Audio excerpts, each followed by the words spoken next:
ဒီနေ့တော့တတူစိတ်ဝင်စားစရာကောင်းတဲ့ခေါင်းစဉ်တစ်ခုကိုဆွေးနွေးကြည့်ကြရအောင်အဲ့ဒါကတော့ငါတို့တွေတစ်ခုခုကိုသိတယ်လို့ဘလို့သိကြတာလဲဆိုတာပါပဲ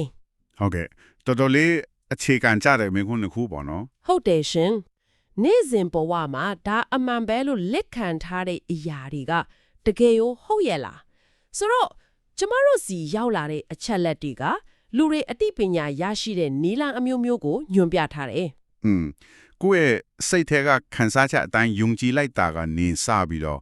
အရန်ကိုစနစ်ကြတဲ့စိတ်ပတ်နေကြနီလန်အထိအဆုံးပဲနော်အတီးအကျပဲဒီနေ့ကျမတို့ဆွေးနွေးချင်လာကအဲ့ဒီနီလန်တွေမှာဘာအားတာချက်တွေအားနည်းချက်တွေရှိလဲပြီးတော့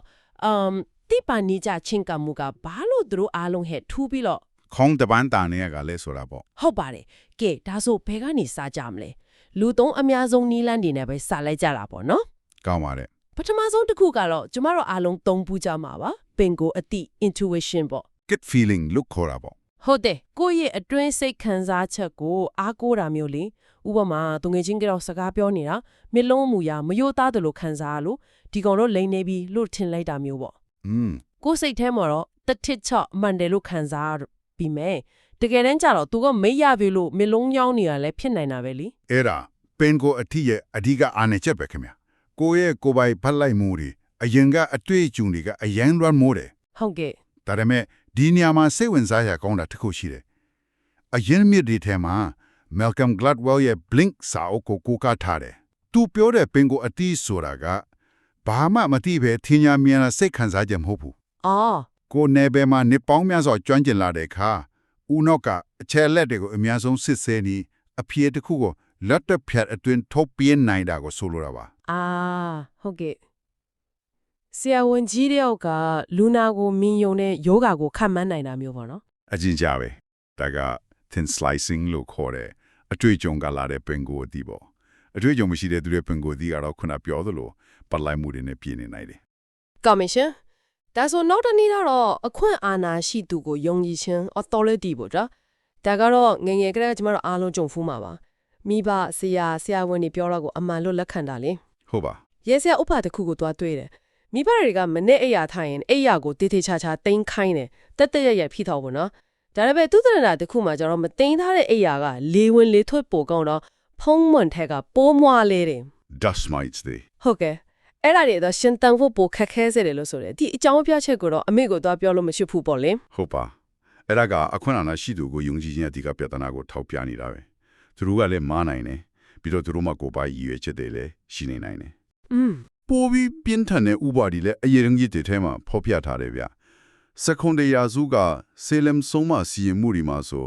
ဘာသာရေးခေါင်းဆောင်တွေရဲ့စကားကိုမေးခွန်းမထုတ်ပဲယုံကြည်ခဲ့လို့လူများကြီးအသက်ဆုံးခဲ့ရတယ်ကြောက်စရာကြီးနော်ဟုတ်ကဲ့နာဇီဂျာမနီမှာလည်းအထက်အရာရှိတွေရဲ့အမိန့်ကိုမျက်စိမိတ်နားခံခဲ့လို့လူသားမျိုးနွယ်အပေါ်လူရက်ဆက်ချမ်းကြမှုတွေဖြစ်ခဲ့ရတာပဲအရေးကြီးတာကအခွင့်အာဏာပိုင်းရဲ့အရေးချင်းဘယ်လောက်ရှိလဲသူတို့ဖြိုးတဲ့ချက်ကိုဘလို့နီးလန်းနဲ့ရလာတာလဲဆိုတော့ပြန်စစ်ဆေးဖို့ပဲဟုတ်ကဲ့ဒါဆိုရင်တော့ခော့ခန်းစားချက်နဲ့သူများပြောတာကိုနားထောင်တာထက်ပိုပြီးတော့စနစ်ကြတဲ့နီးလန်းတွေလိုလာပြီပေါ့ဟုတ်ကဲ့အဲ့ဒီထဲကတစ်ခုကကြိုးကြောင်းစင်ချင်း rationalism ယုတိပိရာတက်ကိုပဲသုံးပြတာဟုတ်ကဲ့ဥပမာလေးရရှင်းတယ်ငန်းဖြူအလုံးဒီအဖြူရောင်ဖြစ်တယ် EARD ငန်းဖြူတကောင်ဖြစ်တယ်ထို့ကြောင့်ငန်းဖြူဒီအဖြူရောင်ဖြစ်တယ်ယုတိပိရာရတော့ဘလို့မှမားစရာမရှိမလို့ထင်ရတာပဲယုတိပိရာရတော့အမှန်ပါတယ်ခင်ဗျာဒါပေမဲ့သူ့ရဲ့အကြီးမားဆုံးအားနည်းချက်ကမူလအဆိုပြုချက်premise မှန်ကန်တယ်ဖို့လိုတာပဲဟုတ်ကဲ့ငန်းဖြူအလုံးဒီအဖြူရောင်ချစ်တယ်ဆိုတဲ့မူလအဆိုပြုချက်ကိုပဲကြည့်လေတကယ်တမ်းမှာဩစတြေးလျမှာငန်းနတ်တွေရှိနေတယ်ရှိတာကိုဟုတ်တယ်အဲ့ဒီတော့မူလအဆိုပြုချက်ကမှားနေတဲ့အတွက်ဘလို့ပဲခိုင်မာတဲ့ UT ဗီဇာကိုတုံးနောက်ဆုံးထွက်လာတဲ့ကောက်ချက်ကမှားယွင်းနေမှာပဲဒါဆိုရင်ကျိုးချောင်းရှင်ကျင်မှုတက်ကအန်ဒီရရှိနေငန်းနက်ကိုတစ်ခါမှမမြင်ဘူးတဲ့လူအတွက်သူ့ရဲ့ UT ကမှတ်နေပေမဲ့အဖြေကမှားနေမှာပဲအမှန်ပဲဒီလိုတကယ်မြင်ဘူးဖို့တကယ်ကြုံဖူးဖို့လိုလာပြီပေါ့နော်အဲ့ဒီအချက်ကပဲနောက်တနည်းလမ်းကိုရောက်သွားစေလားထင်တယ်အတိကြပဲအဲ့ဒါကအတွေ့အကြုံမှသင်ယူခြင်းပဲ empiricism ပဲကိုယ့်ရဲ့အာယုံခံစားမှုတွေကနေတိုက်ရိုက်အသိပညာရယူတာပေါ့ ငန်းဖြူတွေကိုပဲအမြဲတွေ့ဘူးတော့ငန်းအားလုံးအဖြူရောင်မဲလို့ကောက်ချက်ချလိုက်တာမျိုးပေါ့ ဟုတ်တယ်ဒါကပိုပြီးလက်တွေ့ကြတယ်လို့တော့ထင်ရတာပေါ့ဒါပေမဲ့ဒီမှာလည်းပြဿနာရှိနေတော့မယ်ကျွန်တော်တို့ရဲ့အာယုံခံစားမှုတွေကလဲစားနိုင်တယ် ကဘာကြီးကကိုမင်းစီထဲမှာပြားနေပုံပေါက်တာမျိုးလား ဟုတ်တယ်အဲ့ဒါမျိုးပေါ့ပြီးတော့ကိုယ့်ရဲ့တွေးယုံလာလဲအကန့်အသတ်နေပဲလေကိုမရောက်ဘူးရဲ့ဩစတြေးလျမှာငန်းနဲ့တွေရှိနေတာကိုဘယ်လိုသိနိုင်မလဲ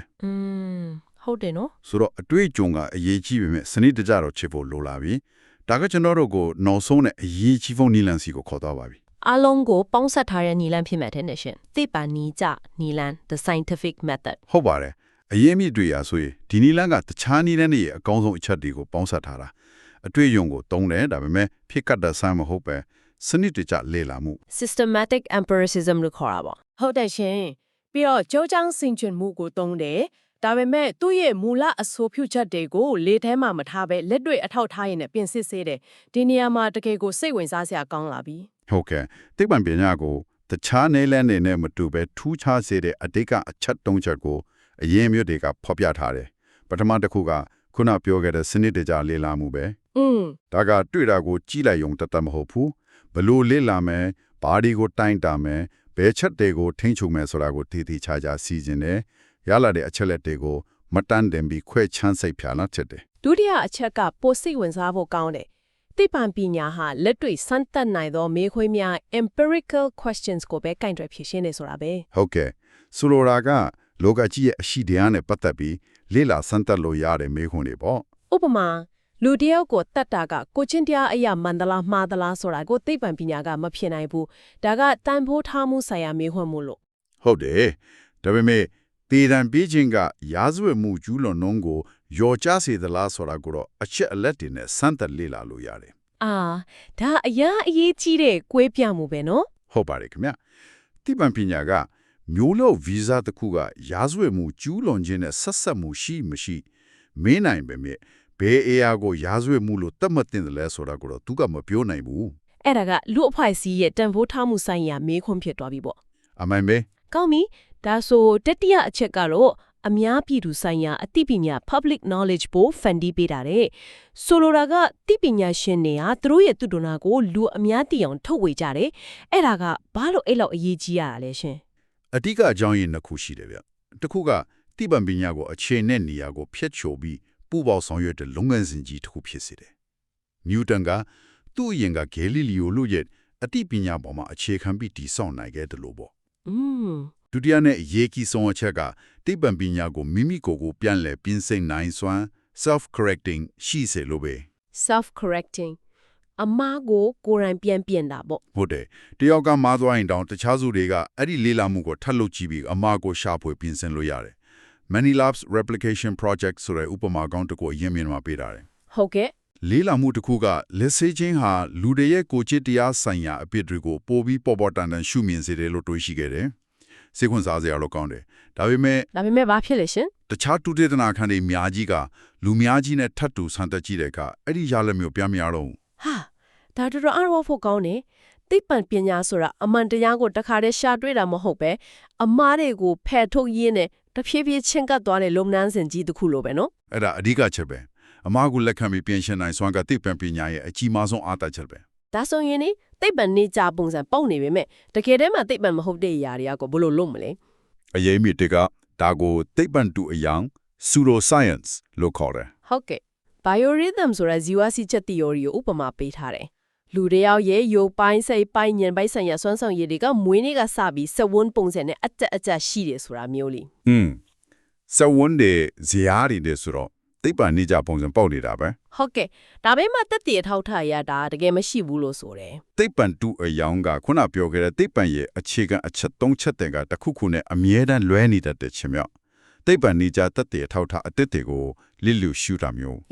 းဒါမှမဟုတ်သူတို့ရဲ့တုတ္တရဏကိုတခြားသူတွေပြန်စစ်စစ်နိုင်အောင်ဘရောမအသေးစိတ်ထုတ်ဝေခြင်းမရှိတာမျိုးတွေပေါ့ဒီညမှာအရေးကြီးဆုံးသဘောတရားတစ်ခုဝင်လာပဲအဲ့ဒါကတသနာပညာရှင် Karl Popper ရဲ့ မာရွေးကြောင်းတက်တည်ပြနိုင်စွမ်းလား falsifiability အတိအကျပဲတကယ်သိပ္ပံနေကြအဆိုတစ်ခုဟာမားတယ်လို့သိသိပြနိုင်တဲ့နီလန်နဲ့စမ်းသက်လို့ရရအောင်မယ် ဒါဆိုရင်သိပ္ပံပညာဆိုတာအမားကိုတက်တည်ပြဖို့စ조사တာထက် အမားကိုတက်သေးပြလို့ရနိုင်မလားဆိုရယ်လမ်းဖွင့်ပေးထားတဲ့သဘောမျိုးလား ဟုတ်ပါတယ်မားကြောင့်ထက်သေးပြလို့မရဘူးဆိုတာကအားသာချက်မဟုတ်ဘူးအားနည်းချက်ပဲ ဟော အရေးမိတက်ကအိုမာကတိတ်ကောင်းတယ်အနိကစောင့်ကြည့်ခံရရင်ပျောက်ကွယ်သွားတတ်တယ်တဘာဝလွန်စွမ်းရင်ပိုင်ရှင်တယောက်ကိုစမ်းသပ်တယ်ဆိုပါစို့ ဟုတ်ကဲ့ သူတို့ကိုဘလို့မှမှားတယ်လို့တည်တည်ပြလို့မရဘူးသူတို့အောင်မြင်ရင်တေးလာငါမှစွမ်းရည်ရှိတယ်လို့ပြောမယ်ရှုံးနေရင် ထညာလို့ကတန်တရားစိတ်နဲ့ကြည်နေလို့စွမ်းရည်တွေပျောက်သွားတာလို့ကြောင်းပြမှာပဲ အဲ့ဒါပဲ အာဒါကတော့လုံးချလဲလိုက်နေတဲ့ကစားခွက်ကြီးပဲပေါ့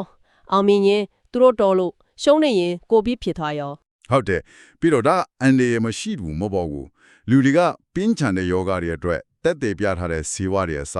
ဟိုမီယိုပသီလူမျိုးတိပန်တုအယောင်ကုထုံတွေလိုရွေးချယ်ပြီးအသက်အန်ဒီရခင်းနိုင်တယ်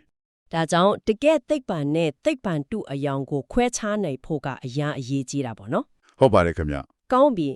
ဒါဆိုရင်တကယ်သိပ္ပံပညာကဘာကိုလွတ်ဖို့ကြိုးစားနေတာလဲသူ့ရဲ့ရည်မှန်းချက်တွေကဘာတွေလဲရှင့် အရင်မြက်တွေမှာ